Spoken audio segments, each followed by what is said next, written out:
As we get ready to welcome a new decade, we are taking a look back, way back to 70 years ago when KABC first went live on the air. And we thought during this holiday week you'd enjoy this nostalgic look back. In 1949, television was just an experiment, radio was king, and the question back then was, will the public buy into this fledgling contraption that brought pictures and sound? Kind of wild to hear, isn't it? TV was a new frontier that was all about innovation, and no place in the world was this new industry innovating more than our own studios in Prospect Avenue in Los Feliz. Back then, we went on the air as KECA TV, and as we begin our special series, The Story of Southern California, a look back at some of those very first shows that laid the foundation for our legacy. From Hollywood, California, the American Broadcasting Company brings you... We advise you to get out the old fishing gear.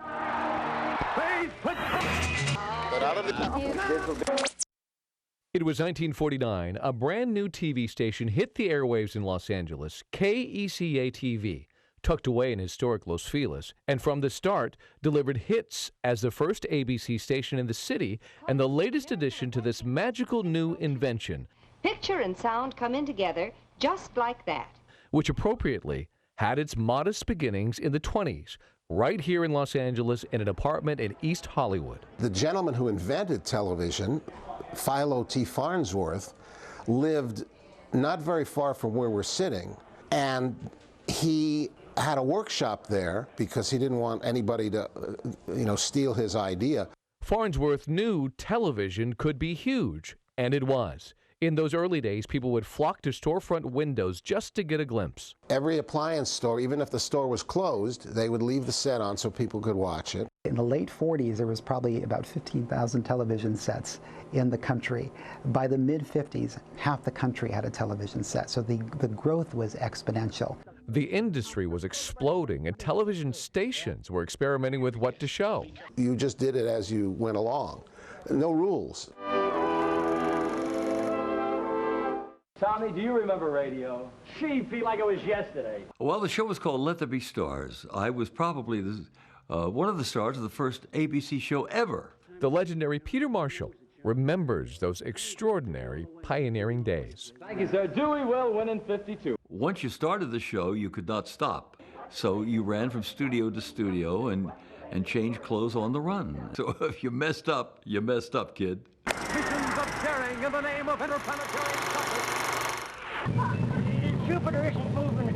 We are. And this asteroid is, too, being yanked off its orbit. When I was in the Cub Scouts, we would take field trips. And one of the first field trips we took was to ABC TV Center over on Prospect.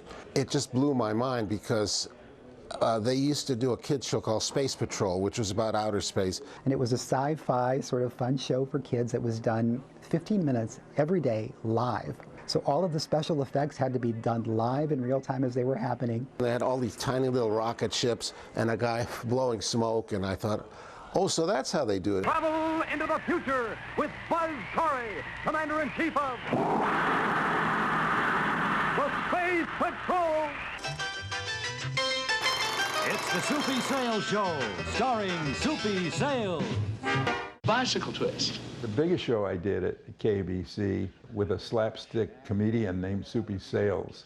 And the key to the whole show was throwing pies. Oh, no! Even the biggest stars of the day, like Frank Sinatra and Sammy Davis Jr., were on the show. Hey, just a moment. Soupy was so popular, kids raced home to watch Soupy. Please!